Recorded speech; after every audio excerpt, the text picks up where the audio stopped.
Good morning students, मैं Ashish Saxena master coaching classes की तरफ से आप सभी का स्वागत करता हूं। आज स्टूडेंट्स हम पढ़ेंगे क्लास 9th मैथमेटिक्स का चैप्टर 6 जो कि आपका लाइंस एंड एंगल्स। तो स्टूडेंट्स, अभी तक आप लोगों ने अर्लियर क्लासेस में देखा कि लाइंस क्या होते हैं, एंगल्स क्या होते हैं, इसको थोड़ा सा डिटेल में और इस यूनिट में बताया गया है। तो आइए हम देखते हैं लाइंस और एंगल्स क्या होते हैं। अगर मैं इस व्हाइट बोर्ड पे एक सिंपल लाइन ड्रॉ कर दूं इस तरीके से, तो ये इसको मैं कुछ नाम दे सकता हूं। सपोज एल नाम दे दिया, तो मैं इसको क्या बोलूंगा, लाइन बोलूंगा। देखिए इसकी कैरेक्टरिस्टिक्स क्या है लाइन की, कि इसमें दोनों तरफ से एरो दिए हुए हैं। इसका मतलब ये दोनों तरफ इन्फिनेटिव तक आप इसको एक्सटेंड कर सकते हैं, इसीलिए मैं इसको क्या बोल रहा हूं, लाइन बोल रहा हूं। लेकिन अगर ये पोजीशन बनती है कि इसका एंड एक एंड में फिक्स कर दूं इस तरीके से, एक एंड अगर मैं फिक्स करता हूं और एक एंड ओपन रखता हूं इन्फिनिटिव तक जाने के लिए, तो ये इसको हम लाइन नहीं बोलेंगे, बल्कि इसको क्या बोलेंगे, हम रे बोलेंगे। ठीक है। सपोज इस पॉइंट का नाम ए और इन्फिनिटिव तक अगर कोई पॉइंट है उसको बी नाम दे दिया हमने, तो ये हो जाएगी रे ए बी, जिसे हम इस तरीके से रिप्रेजेंट करेंगे। अब होता है लाइन सेगमेंट। लाइन सेगमेंट क्या होता है स्टूडेंट्स, अगर हम किसी भी लाइन पे या रे पर दो पॉइंट्स बनाते हैं। सपोज ये हमारे पास एक लाइन है, ठीक है, इसमें हमने दो पॉइंट्स ले लिए, एक ले लिया ए और एक ले लिया बी, तो ये क्या होगा, ये होगा हमारा लाइन सेगमेंट। ठीक है, जिसे हम ए बी से रिप्रेजेंट करेंगे। इसके ऊपर हम एक बार ड्रॉ कर सकते हैं। ठीक है, ये तो था इसका रिप्रेजेंटेशन। यहाँ पे देखिए रे को हमने किस तरीके से रिप्रेजेंट किया है, ए बी, और उसके ऊपर एरो लगाया हुआ है। यहाँ पे ए बी और ए बी के ऊपर एक लाइन सेगमेंट हमने लगाया हुआ है। लेकिन जब हम क्वेश्चंस करेंगे या जनरल फॉर्म में, हम इसे इस तरीके से नहीं लिखेंगे, हम सिंपल ए बी लिखेंगे। सपोज लाइन ए बी या लाइन सेगमेंट ए बी या रे ए बी। ठीक है, तो हम यहाँ पे जो यूनिट है इसमें हम लाइन सेगमेंट लेकर चलेंगे कि लाइन सेगमेंट से और पॉइंट से हम क्या क्या आकृतियां बना सकते हैं, क्या क्या चीजें बना सकते हैं। तो आइए हम देखते हैं कि एक लाइन से हम क्या क्या बना सकते हैं।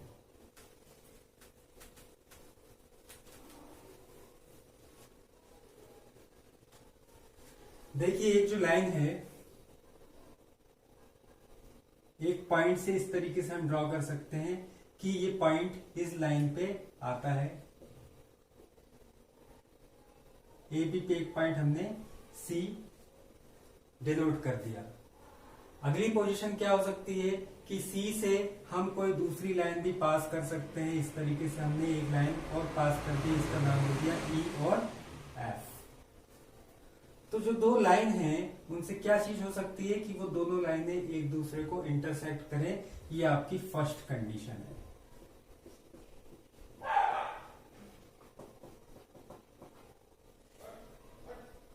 सेकेंड कंडीशन क्या हो सकती है कि वो लाइन एक दूसरे को इंटरसेक्ट नहीं करे, बल्कि इन्फिनिटिव तक एक दूसरे से आगे बढ़ाने पर कहीं पर भी ना मिले।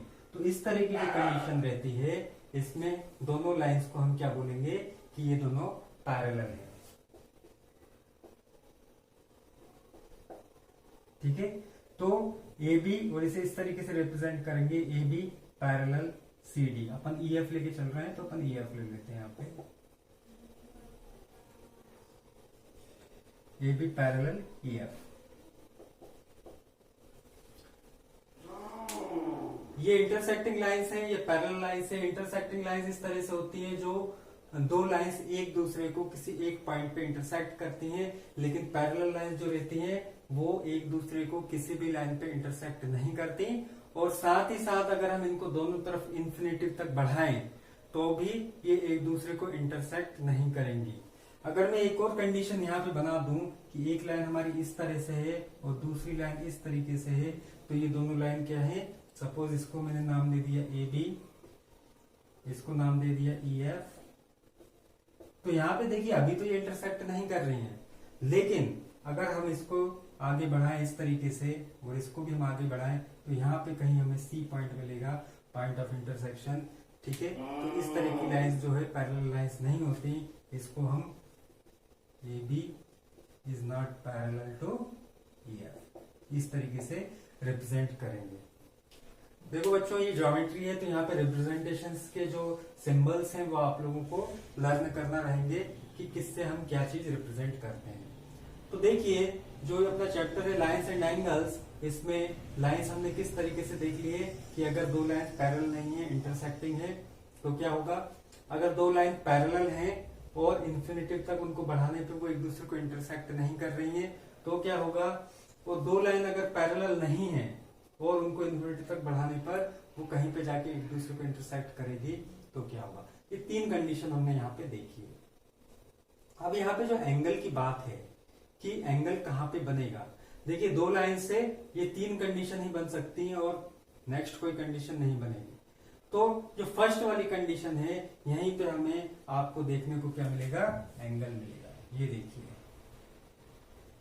ये एक एंगल यहाँ पे बन रहा है, किस किस लाइन के बीच में, EF और AB के बीच में एक एंगल ये बन रहा है, दूसरा एंगल ये, तीसरा ये और चौथा ये। तो यहाँ पे कितने एंगल हो गए, यहाँ पे 4 एंगल हो गए, first, second, third and fourth. अब इस एंगल्स को जब अपन मेजर करते हैं तो इनके मेजरमेंट के हिसाब से हमने इनको नाम दिए हुए हैं। किस तरीके से है वो अपन देखते हैं।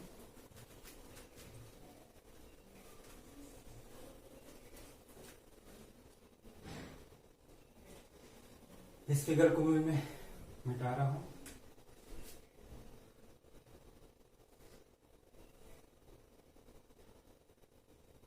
दो रे ले ली हमने, OA एंड OB। ठीक है, इनके बीच में जो एंगल बन रहा है, इसको हमने मेजर किया D से, तो वो 90 डिग्री का निकला। कितने का निकला स्टूडेंट्स, 90 डिग्री का। तो इसको हम बोलेंगे राइट एंगल।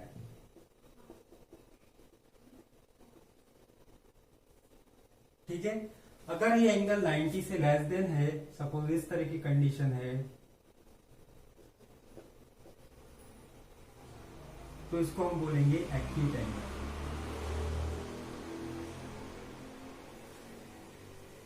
अगर कंडीशन दूसरी हो गई कि ये 90 से ज्यादा है, सपोज इस तरह की कंडीशन आ रही है आपके पास,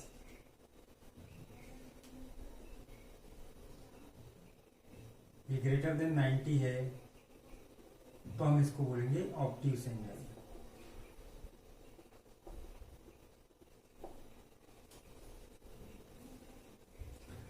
नेक्स्ट कंडीशन क्या हो सकती है,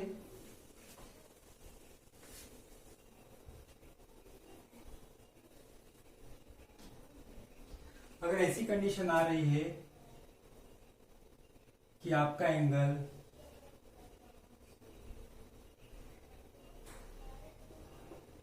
180 से ग्रेटर देन है और 360 से लेस देन है,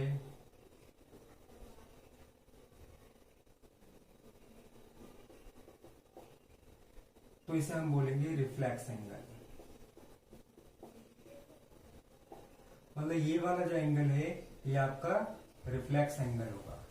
ठीक है, तो इस पर एक क्वेश्चन स्टूडेंट जरूर आता है रिफ्लेक्स एंगल पे कि रिफ्लेक्स एंगल क्या होता है। अब यहाँ पे एक इंटरेस्टिंग चीज मैं आप लोगों को बताना चाहूंगा।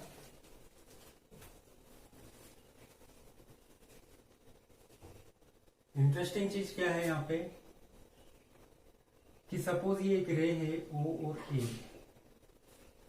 अगर मैं दूसरी रे भी इसी पे डिजाइन करता हूं, वो OB है, तो जो एंगल रहेगा, एंगल AOB इजिकल टू होगा 0 डिग्री। ठीक है, अब मैं जो OB लाइन है इसको मैं एंटी क्लॉकवाइज रोटेट करना चालू करूंगा। सपोज थोड़ा सा ही रोटेट होके यहां पे आ गई। अब OB ये हो गया, तो एंगल AOB इजिकल टू हो जाएगा 90 डिग्री। ठीक है, अब मैं इस OB लाइन को और रोटेट करता हूं, और रोटेट करके मैं उसे यहां लेके आया, और यहां पे अब ये जो एंगल बन रहा है एंगल AOB, वो हो जाएगा 180 डिग्री। नेक्स्ट में इसे और रोटेट कर दूं और इसे मैं नीचे बना दूं यहाँ पे, तो ये जो एंगल हो जाएगा angle AOB is equal to 270 degree. Okay, again मैं इसे रोटेट कर दूं एंटी क्लॉकवाइज और फिर से मैं इसको लेके आ जाऊं तो यहाँ पे फिर से कंडीशन क्या बन जाएगी, angle AOB is equal to 0। लेकिन अगर आप ये वाला एंगल मेजर करोगे आउटसाइड वाला तो वो हो जाएगा आपका 360 डिग्री। तो जो 0 डिग्री वैल्यू आ रही है वही 360 डिग्री की वैल्यू भी रहेगी। इस चीज को आप लोग ध्यान रखिएगा।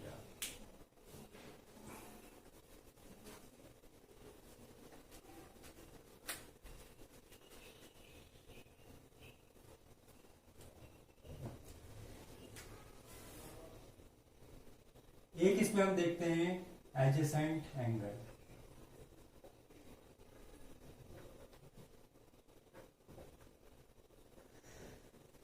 एडजेसेंट एंगल क्या होता है कि सपोज इस तरह की कंडीशन है हमारे पास, OA एक रे है, एक OB रे है, एक OC रे है। एक एंगल हमारा ये बन रहा है और दूसरा एंगल ये बन रहा है। तो देखिए यहाँ पे क्या हो रहा है कि OA और OB मिलके एक एंगल बना रहे हैं जिसका बेस क्या है, OA है। इसी तरीके से OB और OC मिलकर एक एंगल बना रहे हैं जिसका बेस क्या है, OB है। तो ये जो दोनों एंगल हैं ये एडजेसेंट एंगल कहेंगे हम इनको, क्योंकि इसमें एक लाइन जो है दोनों एंगल में कैसी आ रही है, कॉमन आ रही है। तो जब भी कॉमन लाइन आए या रे आए तो हमें एडजेसेंट एंगल मिलते हैं। ठीक है, तो हम क्या बोल सकते हैं कि angle AOB and angle BOC are adjacent angle. अच्छा, एक चीज आप लोग इसमें और ध्यान रखिएगा कि जब आप एंगल रिप्रेजेंट करें, ठीक है, तो एंगल हमेशा कैसा आना चाहिए, बीच में आना चाहिए। जिस पॉइंट पे एंगल बन रहा है वो वाला पॉइंट कैसा आना चाहिए, बीच में आना चाहिए। आप इसे इस तरीके से लिखते हैं एंगल AOB, इसका मतलब O पॉइंट पे एंगल बन रहा है। इसे आप इस तरीके से नहीं लिख सकते एंगल OAB, इसका मतलब क्या हो जाएगा कि A पर एंगल बन रहा है। तो इस चीज का आप लोग ध्यान रखिए। नेक्स्ट हम इसमें देखते हैं लीनियर पेयर।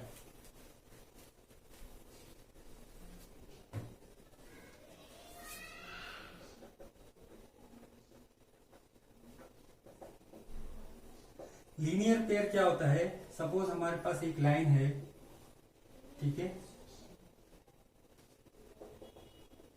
इसको हमने नाम दे दिया AB। इस पे कोई पॉइंट है C, इस C पॉइंट पे एक लाइन फॉल हो रही है इस तरीके से। तो अब यहाँ पे क्या देखिए कंडीशन बन रही है कि एक एंगल तो हमें इधर मिल रहा है जो कि DCB के बीच में है, और एक एंगल हमें यहाँ पे मिल रहा है जो कि AC और D के बीच में है। अगर आप इन दोनों एंगल को देखेंगे तो ये पूरा एंगल अभी यार मैंने आपको बताया कितने का होता है, 180 डिग्री का होता है। तो इस एंगल और इस एंगल का सम भी क्या है, 180 डिग्री होगा। इसी को हम बोलेंगे लीनियर पेयर एंगल। ओके, तो हम इसे किस तरीके से लिखेंगे, angle BCD plus angle ACD is equal to 180 degree. तो अगर कोई स्ट्रेट लाइन है और स्ट्रेट लाइन पे कोई रे फॉल हो रही है तो उससे बनने वाले एंगलों का सम कितना होता है, 180 डिग्री होता है। यही है आपका लीनियर पेयर। अब इस चीज को आपको लर्न करना है क्योंकि ये चीज किस में यूज होगी, दूसरे क्वेश्चंस को सॉल्व करने के लिए होगी। तो इसको भी आप लोग नोट कर लीजिए।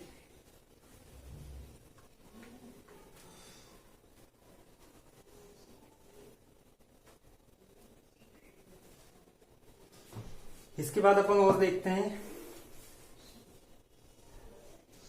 Vertically opposite angle. आपका इसमें और लास्ट है वो, और हम इसमें देख लेते हैं, उसके बाद हम इसके क्वेश्चंस करेंगे।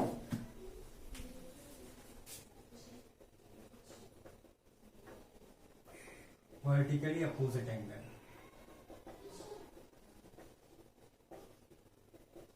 वर्टिकली अपोजिट एंगल तब डेवलप होंगे जबकि हमारे पास दो इंटरसेक्टिंग लाइंस है। सपोज ए बी हमारे पास एक लाइन से और एक लाइन हमारे पास सी डी है, तो ये दोनों लाइंस एक दूसरे को इंटरसेक्ट कर रही हैं पॉइंट ओ पर। वर्टिकली अपोजिट मतलब मेरे अपोजिट में जो एंगल है, ठीक है। अगर मैं यहाँ पे हूं, ठीक है, सपोज यहाँ पे हूं मैं खड़ा हुआ, तो मेरे अपोजिट एंगल कौन सा आ जाएगा, ये आ जाएगा। ये दोनों एंगल कैसे होंगे, इक्वल होंगे, यही ये थ्योरम कहती है।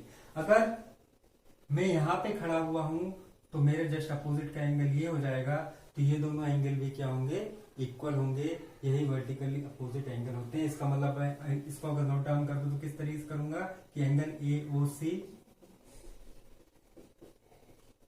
Is equal to angle B O D. थोड़ा खूबसूरत देखें, इसके लिए हम अल्फाबेटिकली ऑर्डर भी ध्यान रखते हैं कि ए के बाद सी आता है, तो हमने ए को पहले लिखा है, सी को बाद में लिखा। ऐसे ऐसा हम लिखते हैं सी ओ ए, तो थोड़ा सा ऑड हो जाता है, लिखने में अच्छा नहीं लगता, इसलिए मैंने इसे ए ओ सी लिखा है। और इसी तरीके यहाँ पे बी डी से पहले आता है, तो एंगल बी ओ डी लिखा है, ना कि डी ओ डी। और जो एंगल बन रहा है वो वाला पॉइंट आपका बीच में ही रहेगा। इसी तरीके से ये वाला अगर हम देखें, angle A O D is equal to angle B O C. जब आप इस थ्योरम का कभी भी क्वेश्चन में यूज करें और कुछ चीज ड्राइव करके लेके आ रहे हो, तो इसको ब्रैकेट में जरूर अपन को लिखना है, जो भी हम करें, ठीक है। सिर्फ इसके लिए ही नहीं, जो भी हम थ्योरम ड्राइव करके ला रहे हैं, जो भी क्वेश्चन सॉल्व कर रहे हैं, तो जब ये लिखा है हमने, तो हमें जो चेक कर रहा है टीचर, उसको बताना है कि हमने क्यों लिखा है। तो उसको कैसे बताएंगे, आप यहाँ पे ब्रेसेस में लिख दें कि ये क्या है, तो यहाँ पे आपको ब्रेसेस में लिखना पड़ेगा वर्टिकली अपोजिट एंगल।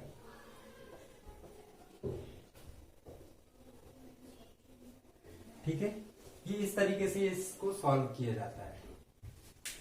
अब हम देखते हैं स्टूडेंट्स इसमें questions.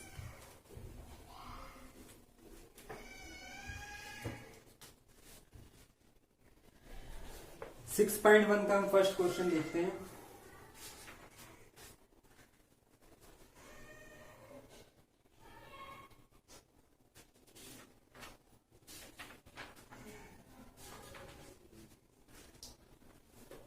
In figure 6.13 lines A B and C D intersect at ओ।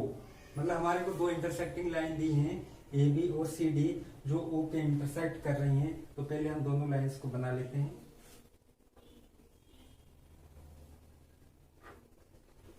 ये ए बी और ये C D.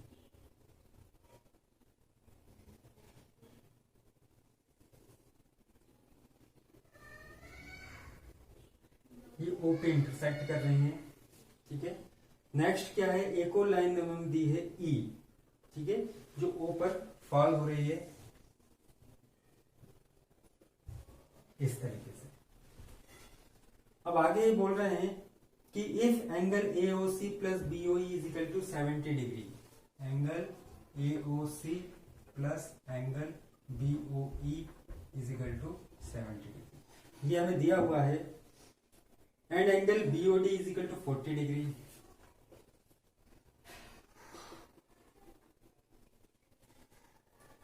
Find angle BOE and reflex angle COE।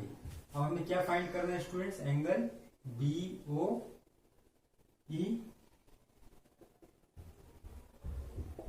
And reflex angle COE, ठीक है। ये दो चीजें हमको इसमें देखना है। तो पहले हम इसको समझ लेते हैं किस तरीके से है। ये दो लाइन है हमारे पास ए बी और सी डी, ये दोनों पॉइंट ओ पे इंटरसेक्ट कर रही हैं, इतना तो क्लियर है, ठीक है। इसके बाद एक अनदर लाइन दे दी हमने, हमें इन्होंने OE, ठीक है। अब यहाँ पे देखते हैं angle AOC plus BOE।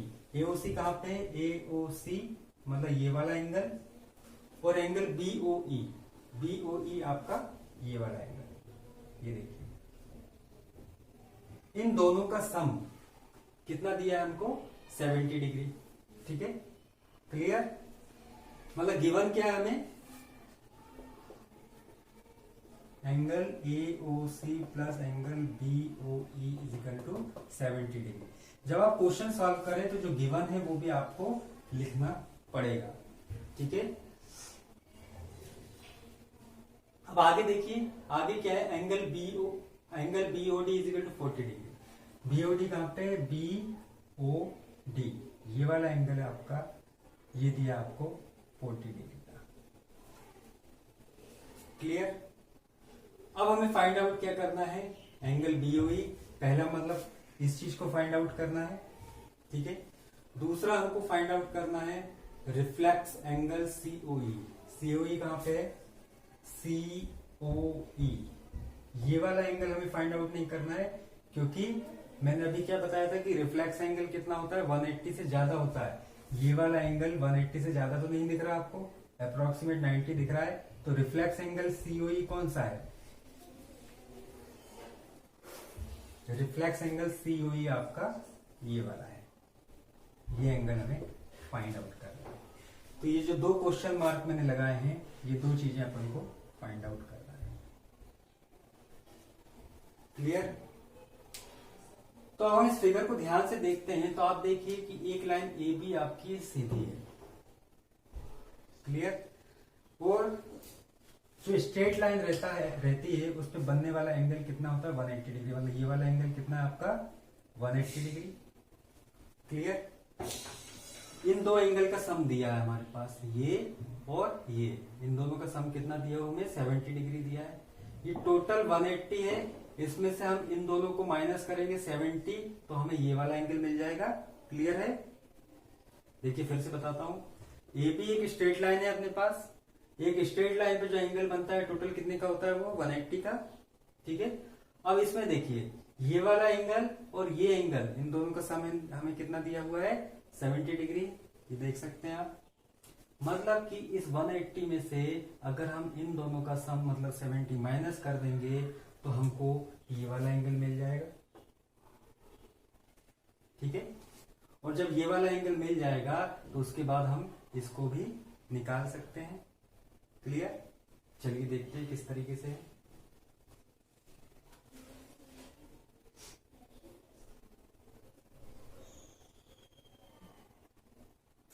In given figure angle AOC plus angle COE plus angle BOE is equal to 180 degree. अब देखिए AOC प्लस BOE कितना है, AOC प्लस BOE 70 डिग्री, तो एंगल E इजिकल टू 180, तो एंगल COE की value students कितनी आ जाएगी, 180 माइनस 70 इजिकल टू 110 डिग्री। मतलब ये वाला जो एंगल है वो हमारा कितना आ गया है, 110 का, ठीक है। अब आगे नेक्स्ट स्टेप में हमें क्या करना है, अब हमें इसकी वैल्यू निकाल के लेके आनी है, ठीक है। देखिए अब यहां पे ये एंगल कितने का दिया आपको, 40 का दिया है, ये आपको 110 का हो गया है। अब ये देखिए ये जो CD लाइन है ये भी एक पैरेलल लाइन है, CD भी क्या है, एक पैरेलल लाइन है। इसका मतलब यहां से लेके ये यहां तक का जो एंगल है, देखिए मैं आपको बताता हूं, ये वाला जो एंगल है ये भी आपका कितने का हो जाएगा, 180 का। अब इस 180 में से आपको क्या माइनस कर देना है, आपको ये 40 माइनस कर देना है और ये 110 माइनस कर देना है, तो आपको ये वाला एंगल मिल जाएगा। तो देखिए मैं फिर से लिखता हूं,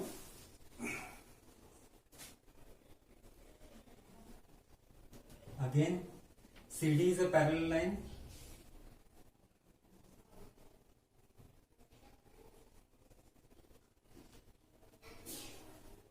सो एंगल, अब देखिए किस तरीके से मैं लिख रहा हूं, सबसे पहले मैं लिख रहा हूं BOD, angle BOD plus angle BOE plus angle EOC या COE लिख देते हैं हम, is equal to 180 degree. Linear pair है ये सारे एंगल, ठीक है। अब देखिए एंगल बीओडी की वैल्यू हमें दी हुई है, गिवन कितनी है 40 डिग्री, मैंने 40 रख दिया। एंगल बीओई निकालना है हमको, वो ऐसे ही लिखा। और एंगल सीओई देखिए अब यहां मैंने कितना निकाला था 110 इज इक्वल टू 180 डिग्री। इन दोनों को ऐड कर दिया तो एंगल बीओई प्लस ये हो गया 150 degree is equal to 180 degree. Side change कर दिया,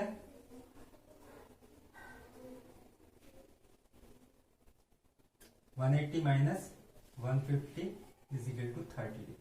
तो पहला आंसर अपना स्टूडेंट्स कितना आ गया 30 डिग्री आ गया, आप लोग देख सकते हो। तो ये जो एंगल था बीओई जो मैंने क्वेश्चन मार्क लगाया था, इसकी वैल्यू आ गई है 30 डिग्री। एक आंसर आ गया हमारे पास। अब नेक्स्ट हमें क्या निकालना है, रिफ्लेक्स निकालना है। रिफ्लेक्स देखिए कहां से कहां तक का हो गया, मैंने अभी हाल आपको बताया था। ये जो पूरी है, ये रेड सर्किल आपको जो दिख रहा है, ये राइट सर्किल रिफ्लेक्स एंगल है, जिसे हम बोल रहे हैं सीओई। यह है एंगल सीओई। तो देखिए किस तरीके से निकलेगा सीओई एंगल, यहां से लेके यहां तक का आपको एंगल चाहिए। आपको ये पता है छोटा सा, देखिए ये छोटा सा भी अपन ने निकाल लिया 30 डिग्री का, ये दिया हुआ है अपन को 40 डिग्री का, ठीक है। और ये भी आप निकाल सकते हो, कैसे निकलेगा, ये 180 का है, ये 110 का है, ये 30 का है, तो ये कितने का हो जाएगा, देखिए आप, इसको मैं भी निकालता हूं। अब आपको जो पता करना है वो पता करना है इतना सा एंगल, ठीक है, ये इतना सा एंगल। अगर ये और आपको मिल जाएगा तो ये एंगल, ये एंगल, ये और ये, इन सब का एंगल जो सम जो रहेगा वो कितना हो जाएगा, रिफ्लेक्स एंगल के इक्वल हो जाएगा, ठीक है। एक तरीका ये है। दूसरा तरीका क्या है कि जैसे मैंने ये निकाल लिया 110 का, ठीक है, तो इसका जो रिफ्लेक्स है ये पूरा एंगल कितना होता है 360 का, ठीक है। 360 में से 110 यहाँ पे अपन ने ले लिया, जो बैलेंस बचा वही इसका रिफ्लेक्स एंगल है। देखिए अपन दूसरी मेथड से करके देखते हैं।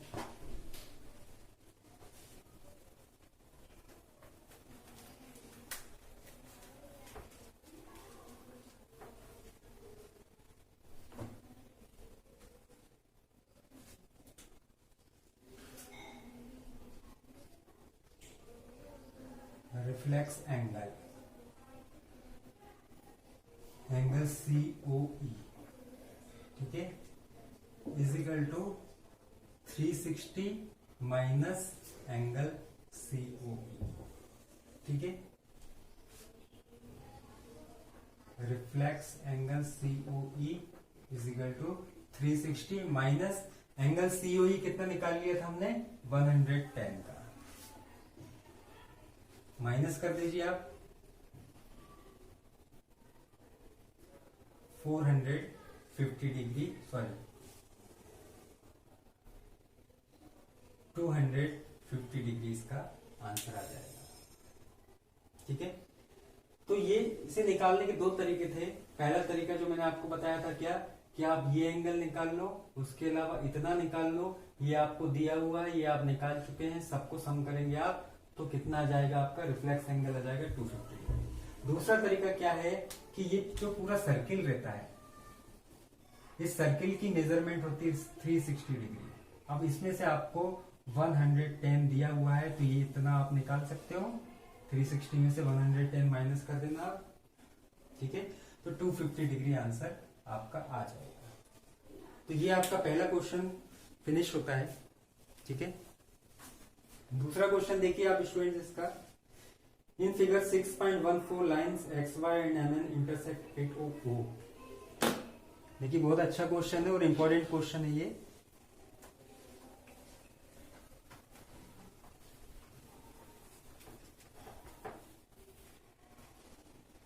पहले मैं इसका डायग्राम बना देता हूं।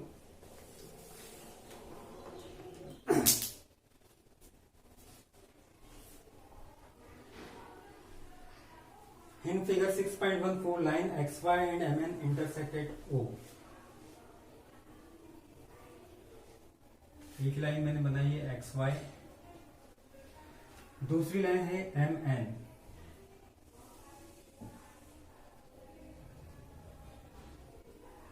ये इंटरसेक्ट कर रही है पॉइंट ओ पे, मतलब ये वाला जो पॉइंट है आपका उसका क्या नाम है, ओ। अब देखिए यहाँ पे पी लाइन इस पे ड्रॉप करी गई है,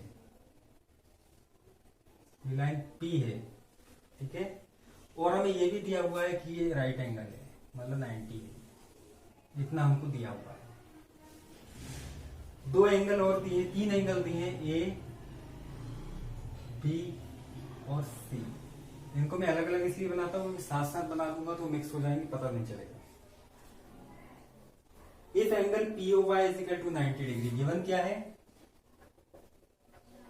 angle POY is equal to 90 degree, clear. And A ratio B is equal to 2:3, यह हमें गिवन है। फाइंड C, C हमको क्वेश्चन मार्क है निकालना है, ये वाला एंगल हमको निकालना है। ये किस तरीके से निकाला जाएगा स्टूडेंट्स, अगर आप B को फाइंड आउट कर लेते हैं। अच्छा, एक चीज स्टूडेंट्स मैं आपको बताना चाहूंगा कि इस तरह के क्वेश्चंस को सॉल्व करने की सैकड़ों विधियां हो सकती हैं। There may be several rules and methods to solve this type of questions. आप जिस भी मेथड को फॉलो करें वो सही रहेगी, बशर्ते कि आप सही तरीके से करें, उसे गलत तरीके से ना करें। अब ये क्वेश्चन है, इसको करने के कई तरीके हो सकते हैं। आपको जो अच्छा लगे आप अपने दिमाग से करके देखिए, जो अच्छा लगे। जरूरी नहीं कि मैं जो करा रहा हूं उसी मेथड से आप करिए, आप अपनी मेथड ड्राइव करिए, उससे करिए, वो भी इसकी मेथड सही रहेगी। बस ये है कि जब आप क्वेश्चन पेपर में इसे लिखें तो इसको करने का एक पैटर्न रहता है। पैटर्न क्या रहता है कि सबसे पहले तो आप एक क्लियर कट डायग्राम बनाएं, जैसा कि बनाया हुआ है। फिर क्या क्या गिवन है, इस तरीके से आप लिखें कि गिवन क्या क्या है, वो उसकी एक बॉडी हो जाएगी क्वेश्चन की। फिर आपको क्या फाइंड आउट करना है वो आप लिखें, और उसके बाद फिर आप इसका कंस्ट्रक्शन लिख सकते हैं। अगर थोड़ा बहुत करना हो तो, नहीं करना होता है तो आप सीधे सीधे फिर इसके क्वेश्चंस को सॉल्व करना स्टार्ट करें। अगर कंस्ट्रक्शन की जरूरत पड़े तो आप कंस्ट्रक्शन की स्टेप्स भी लिख सकते हैं, और लास्ट में आप प्रूफ भी लिख सकते हैं। तो इस तरीके से आपको इस क्वेश्चन को सॉल्व करना है, तभी आपको इसको कंप्लीट मार्क्स इसमें आपको मिलेंगे। तो वापस हम क्वेश्चन पे आते हैं। गिवन क्या है, एंगल POY। इधर इसको क्वेश्चन को समझिए फिर से। दो लाइन है हमारे पास XY, और एक है MN जो इंटरसेक्ट कर रही है पॉइंट O पे। अब जब भी देखिए इंटरसेक्शन हो जाएगा तो हमारे पास कई चीजें निकल के सामने आ जाती हैं। जैसे कि अगर इंटरसेक्शन हो रहा है तो वहां पे वर्टिकली अपोजिट एंगल होंगे, पहली चीज तो ये हो जाएगी। दूसरी चीज, स्ट्रेट लाइन है तो लीनियर पेयर भी अपन को एंगल के देखने को वहां पे मिलेंगे। अब ये दो चीजें अगर आपने आइडेंटिफाई कर ली तो आप आधा क्वेश्चन तो सॉल्व कर चुके हैं। उसके बाद थोड़ा सा उसमें अपन को दिमाग लगाना है और उसको अपन को फाइनली कंप्लीट कर देना है। तो अब यहाँ पे देखिए कि ये एंगल 90 का हमें दिया हुआ है, ऑब्वियसली ये वाला जो एंगल है वो भी 90 का होगा। ये क्यों होगा, लीनियर पेयर से। ये जो टोटल लाइन है यहाँ से यहाँ तक 180 का एंगल बना रही है, इतना 90 का आप माइनस करोगे तो ये भी 90 का होगा। तो हम सॉल्व करेंगे। फाइंड आउट क्या करना है, C। Since XY is a straight line. तो देखिए students, since XY is a straight line, XY क्या है, एक स्ट्रेट लाइन है, तो क्लियर है कि एक स्ट्रेट लाइन पे जो एंगल बनते हैं वो 90 मतलब 180 के होते हैं। एक एंगल ऑलरेडी आपको कितने का दिया हुआ है, 90 का दिया हुआ है, तो दूसरा एंगल ऑब्वियसली कितने का होगा, 90 का होगा। तो हमें जो दिया हुआ है angle POY is equal to 90 और इज इक्वल टू ये किसके इक्वल होगा, POX के। क्लियर। अब अगेन क्वेश्चन में हमें क्या दिया है, A ratio B is equal to 2:3। A और B में रेशो कितना है, A ratio B is equal to 2:3, मतलब A/B इज इक्वल टू 2/3। इसका मतलब ये हुआ कि जो A और B है इसमें रेशो 2:3 का है। 2 + 3 इज इक्वल टू कितना हो गया, 5 हो गया। ये एंगल 90 का है। अगर 90 के हम 5 इक्वल पार्ट्स करें, रेशो का मतलब आप लोग समझ रहे हैं, आप लोग अर्लियर क्लासेस में पढ़े हुए हैं कि ये पूरा एंगल कितने का है, 90 का है। 90 के हमें 5 इक्वल पार्ट्स करना है, उसमें से आप 2 पार्ट्स ले लोगे तो ए मिल जाएगा और 3 पार्ट्स ले लोगे तो आपको क्या मिल जाएगा, बी मिल जाएगा। रेशो का यही मतलब होता है, ए का पार्ट कितना है 2 और बी का कितना है 3 है। तो आप देखिए कि ए का पार्ट कितना आ जाएगा, टोटल एंगल 90 है, 90 के आपने ध्यान से देखिएगा 5 इक्वल पार्ट्स करे, मतलब 90 डिवाइडेड बाई 5, और ये 90 के 5 इक्वल पार्ट्स हो गए, मतलब 1 पार्ट है ये। अब इसमें आप किससे मल्टीप्लाई कर दो, 2 से मल्टीप्लाई कर दो तो आपको ए का पार्ट पता चल जाएगा कि ए कितना है। ठीक है, देखिए कितना आ जाएगा ये 18 इंटू 2 इजिकल टू 36 डिग्री। तो ए का पार्ट कितना आ गया, 36 आ गया। इसी तरह से बी का पार्ट कितना निकलेगा, B is equal to 90 divided by 5 into B का पार्ट कितना था 3 था, तो ये आपका हो जाएगा 18 इंटू 3 मतलब 54 डिग्री। चेक करना है, आप दोनों को ऐड करके देख लीजिए, 54 प्लस 36 इजिकल टू कितना हो गया, 90 हो गया, मतलब कि अपना आंसर ये क्या है, करेक्ट है। अब देखो स्टूडेंट्स, आपको बी मिल गया कितना 54, ये वाली चीज़ आपको कितनी मिल गई 54, और सी आपको फाइंड आउट करना है। तो कुछ नहीं, ये देखिए ये जो लाइन है एम एन, ये एक स्ट्रेट लाइन है, तो ये एंगल कितना हो जाएगा 180 का हो जाएगा। ठीक है, 180 में से आप इतना 54 मतलब ये वाला एंगल आप माइनस करेंगे तो आपको ये वाला एंगल पूरा मिल जाएगा, ये वाला। ठीक है, तो देखिए अब now M N is a straight line,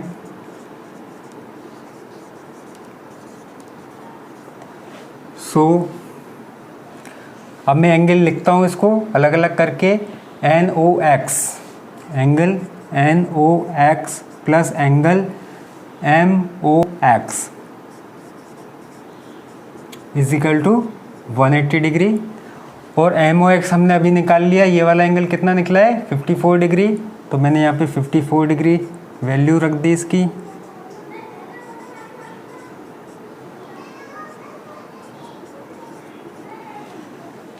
angle N O X is equal to 180 minus 54, इसे अपन ने कर दिया,